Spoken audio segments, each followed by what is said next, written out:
Hey, and welcome to our new teaching, Top 8 Money Blocks and How to Turn Them Around. Now, I'm going to come from a Christian perspective. I'm a minister of the gospel of Jesus Christ. I'm coming from that perspective that we do not worship money. I'm also coming from the perspective that is equal with it, that money is a resource that God has given us and that we can use it in the world today to make the world a better place. And I believe it's the lack of money that has caused a lot of problems. Sometimes we look at people that are very wealthy and we think, well, they're doing this with money and they could be doing this with money. But I see so much more poverty and crime and lack and doubt and fear and death from people that have a lack of money. So we're going to talk about money blocks.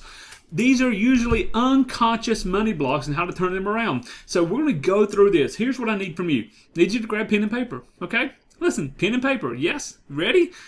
Hit the pause button if you're not. Pen and paper. I want you to take down some notes. I'm going to go through the top 8. We're going to talk about it. We're going to discuss it. And we're going to have fun with this, okay? Number 1, if you're struggling to create the level of wealth you desire, the issue might be between your ears. It's a thought process most of the time. I want you to grab hold of this. It's not always what we're doing or the economy or the government. Yes, some people are more blessed. Maybe you were blessed to be born into a prosperous nation like the United States instead of a third world country. Maybe you were blessed and you were born into a family that had wealth or generations of wealth. But most of the time, it still is about what's between your ears. It's the mind. It's the mindset. It's the mindset. And we're going to talk about this in detail and how to go from where you're at to where you desire to be. It's easy to blame your job. It's easy to blame your ex. It's easy to blame the government. It's easy to blame. In fact, I want you to do something. I want you to write down, if you can be honest, one person, one entity, one area of life that you've blamed somebody for your real estate. Whatever it is, good, bad, doesn't matter. Just write it down. Write it down. Say, this isn't my fault or this wasn't my fault because of this. You should write it down. Think about it. Write it down. Maybe you can think of more than one. Maybe it's more than one. If it's more than one, write it down. Okay? Okay, great. It's easy to blame your job, your ex, or financial woes, but there's a lot of money in the world. There's a lot of money in the world. In fact, and this is true. We see it with so many people today. They accumulate more money than they could ever spend. Do you remember? I'm going to just tell you this, a really great video from the past in Brewster's Millions. Brewster's Millions. In fact, Brewster had 30, or the one that received Brewster's wealth, had 30 days to spend X amount of money. And it was just like he realized, how do we spend this much money? How can I even spend this much money? And it was a great story behind it. I'd recommend, I don't know where you would find it today, but Brewster's Millions, worth watching. Good, funny video, but it has some great moral characters behind it. It's important to get your mind on your side first. Get your mind on your side first. This means daily discipline. A daily discipline. Looking at what has maybe made you think about money in the past as evil or bad or not good or unattainable, and reframing that, retraining your mind, okay? Work on improving yourself, and your circumstances will improve too. Those who coach with me, you hear me talk about the ripple effect. If you can take care of your health, then other areas progress. If you take care of your finances, other areas progress, okay? I was listening to a gentleman earlier, and he said, I spend about 3 times the money that most people spend on food. 3 times. He said, I don't have 100 cars. I don't have 100 pair of shoes, 100 different watches. I spend my money on food. He said, because everything I have in my house is organic. Now, it's cost me 3 times as much as the average family, but for me, that is what I want. But you know what? He has to have the income to do that. I'm a daughter, I'm a son, I'm a husband and a father. I have 5 children, 4 of them at home, 4 girls at home. We spend a lot of money on food. If you imagine tripling your bill, tripling your grocery bill because you want all organic, it's good. But you got to have the money to do it. See how your attitudes affect your money, and about your attitudes about that money affect the results you experience. Your attitudes about money greatly affect the results you experience. So, money block number 1. Let's jump in. Money is the root of all evil. Money is the root of all evil. Now, the correct Bible verse, the correct is the love of money. Actually, it's the love of money is the root of all sorts of evil. The love of money, not money. Understand that. It's not money, it's the love of money. There's a big difference. And it's not going to be easy to amass a lot of money and enjoy financial abundance if you believe money's evil. Why? Because the brain will not say, wait a minute, this isn't evil, this isn't right, I shouldn't do this, I shouldn't have this. And it is literally a self-fulfilling prophecy that you will be financially devastated because you'll feel honorable about it. And a lot of people do. A lot of people say, well, I don't have a lot, but I'm honest. I don't have a lot to show for what I have. I don't have a lot of money, but I'm honest. Well, you know what? You can be honest and be wealthy, okay? All right? You cannot, if you believe financial abundance is evil, you'll never become financially abundant. Or if you do, you'll believe you're an evil person, and you'll take that character trait into other parts of your life. So, most of us have a strong emotional reaction to the idea of evil. But again, the Bible states it's the love, not money, but the love or lust for money that's the root of all sorts of evil. So I want us to write down, money is not evil. In fact, I believe, many people, money's neutral. Money's neutral. I personally believe money is good because money is a tool. Just like food is good. People can overeat. But if used properly, it can feed those who do not have. Used properly, it nourishes the body. I believe money is good. Not neutral, not evil, but good. So, remember that money is just a way of easily transferring value between people. We do know, at least here in the United States, I don't have to go and take 3 cows down to the gentleman to trade in for vegetables. I don't have to trade my chicken eggs for his corn. I mean, it's just, we don't do that today. It's easy. We transfer value. I want something from the store. I give them a piece of currency or a debit card, and it pulls this other currency. It's just transferring value. I value the food they give me, and they value the monetary money we give them. Simple. That's all it is. Nothing evil about a piece of paper, metal coin, or a number associated with a bank balance. Period. You need to grab a hold of this. And from a Christian perspective, I understand a lot of Christians have thought this, and this has been embedded, that money is bad. It is not money. It's the love or the lust of money. We're not lusting after money. We are not going to let money control us. We're going to control money. Okay? So, use the money beneficially, and there will be nothing evil about it. Think about it. Use the money beneficially. So for some of you, you need to take some money, if it's $5, $50, $500, something, and you maybe need to give somewhere you haven't given before. You need to see the result of giving and recognize, wow, this money actually did good. And you'll begin to feel different, experience different. Money block number 2. Only greedy people want a lot of money. Now, a lot of people believe this unconsciously. If you want a lot of money, you must be greedy. And it's true that there are greedy people that want a lot of money. That is so very true. There's also plenty of non-greedy people that would enjoy having more money too. Think about this. If the greedy people want it, what about those that are not greedy, but would love to be able to give, and would love to be able to take care of their family, love to have some nice things in life? Money can give you the means to create the wealth the life you want. Think about this. The money can give you the means to create the life you want. Let me talk about myself here. I want to coach and mentor and train and educate people. I want to lift people up to new levels, show them what's possible, bring happiness out of despair. That's what I want to do. I want my children to grow up in a safe environment with some luxuries. I do. I want my children to go to the best schools and get a great education. My personal preference here is I want them in a Christian school where they're learning Christian values. Christian universities to move forward life. So I have to have money to make that possible. Money gives me the ability to create the life I desire. If I ever look at money as evil or unnecessary, I'll never be able to achieve that which I believe is good in this area. It gives me the ability. Money gives you options. That's it. That's it. You have options. What are you going to do? Are you going to buy the new car? Are you going to give to an orphanage? Are you going to work? Are you going to retire? Listen, you have to have money to retire. You have to have money to give. You have to have money to do these things. Money brings you freedom. Period. It is not. I have a friend who retired early in life, and people say, how are you retiring? You're in your 30s. How can you retire in your 30s? And his statement was very clear. It's not age, it's money. You don't need age to retire. Most people have, at a certain age, the money, or they have Social Security that kicks in because they're a certain age, but it's not the age that will bring you freedom. It is the money that brings you freedom. Okay. These are things everyone wants. Think about this. People want options. People want freedom. Money block number 3. Hope you're writing these down. People won't like me if I have a lot of money.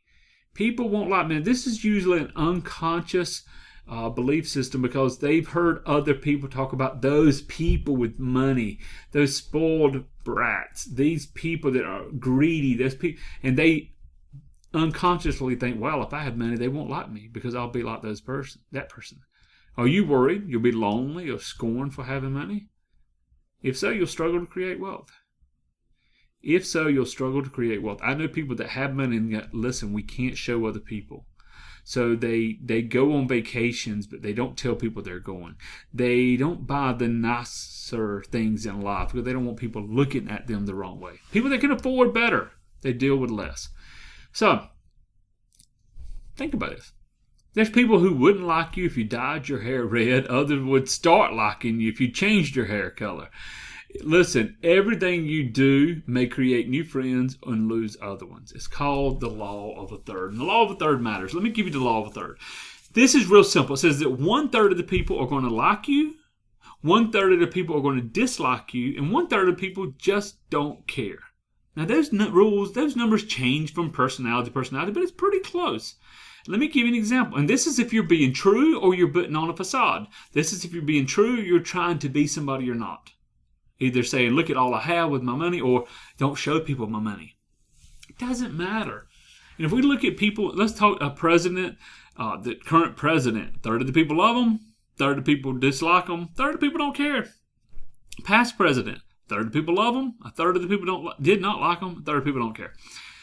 We look through political leaders. We look through religious leaders. Jesus himself, 1/3 of the people love him, 1/3 of the people dislike him. Sadly, 1/3 of the people don't care. So, everything you do may create new friends or lose others. Just go and do what you've been called to do. Live life according to what you've been called to live in the best way possible. If you live your life in the best way possible, what would your higher self do? You'll have good people around you, regardless of your income. Okay? Now, money block number 4. I'm just not good with money. I've heard people say, oh, I'm not good with money. I can't hold on to it. As soon as I get it, I'll lose it. Quit saying those negative, self-fulfilling prophecies. That's a money block. Believing you can't manage money will stop you from accumulating it. Solution, learn how to manage your finances. Really simple. If you're not good at something, learn to be good at it. That means pick up some books. Pick up some basic books. Hire a coach. Hire somebody. Hire a financial planner. Well, wait, I don't make enough money to hire a financial planner because I'm not good with money. Then pick up a book. Pick up some basic books on investing or basic books on budgeting.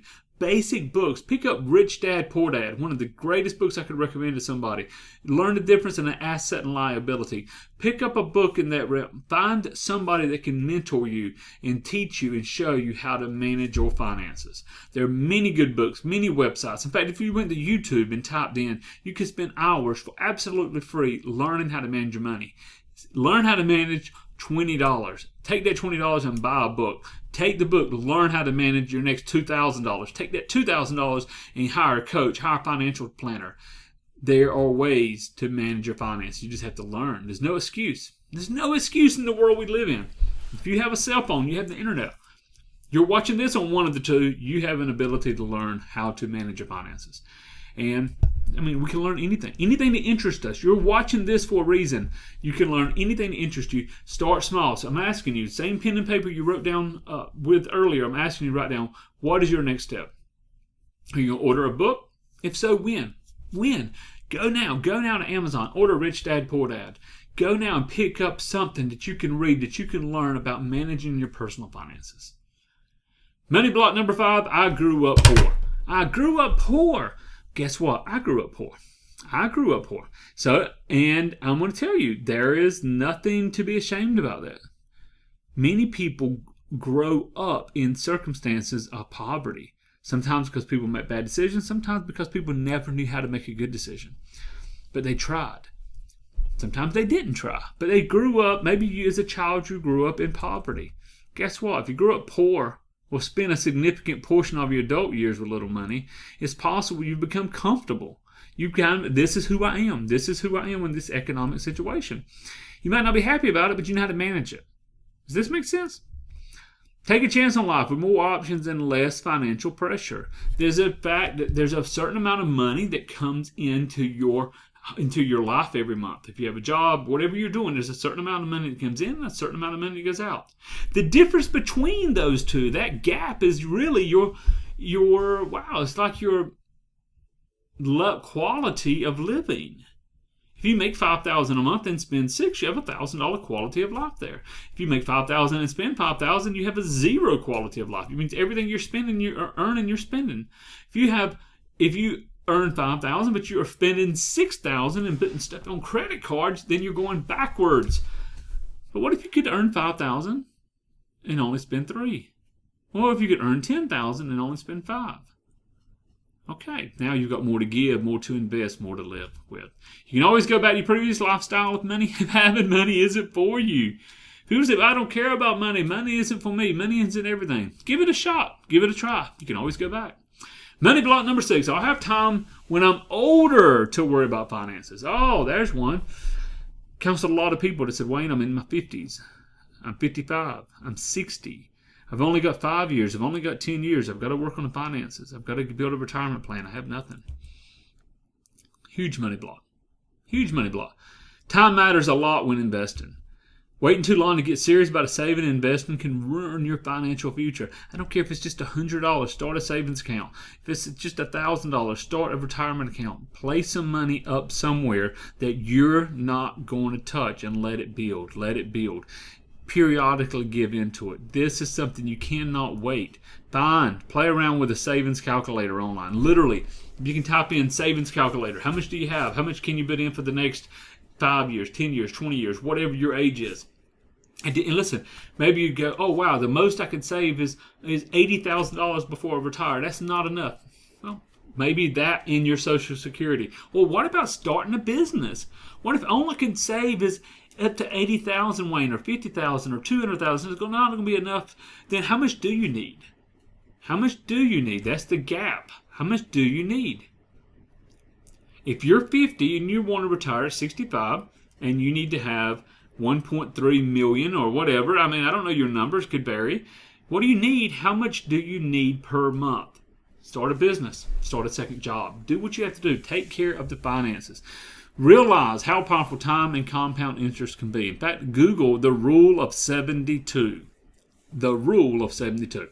Money block number 7. I'll just give it all away. Common symptom of those with money blocks, they manage to accumulate some extra money.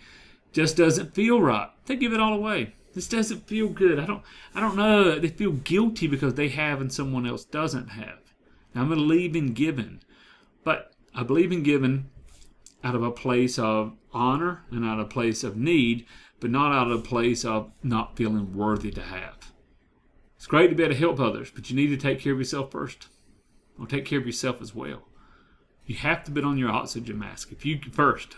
Remember, airplane to go, if the oxygen mask falls, put yours on before helping your neighbor. Why? Because you have to be able to breathe. You can't give to others if you're financially devastated. You can't help others unless you have the finances yourself. Take care of yourself first, and you'll be in a better position to help others as well. Simple truth, worth repeating. Take care of yourself first. Get your money right, and you'll be in a better position to help others as well. Last money block. I want you to write this down. I don't deserve to be wealthy. I want you to write that down, and then I want you to take the pen and write through don't. Scratch it out, mark it out, tear it out. You deserve to be wealthy. I want you to realize this. If you don't think you deserve it, you'll struggle to achieve it.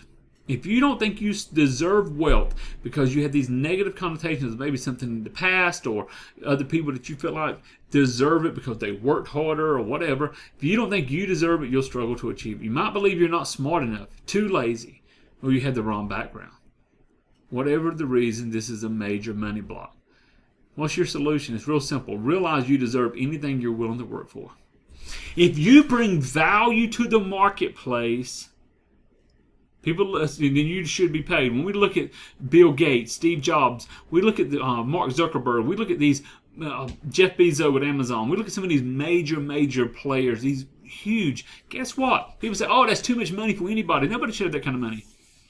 Well, then delete the Amazon app from your phone. Never buy from Amazon again. In fact, get rid of your cell phone, because even if it's not an Apple, is a cell phone somebody's making millions and billions off of. And so get rid of your cell phone and get rid of Amazon. Never touch those again.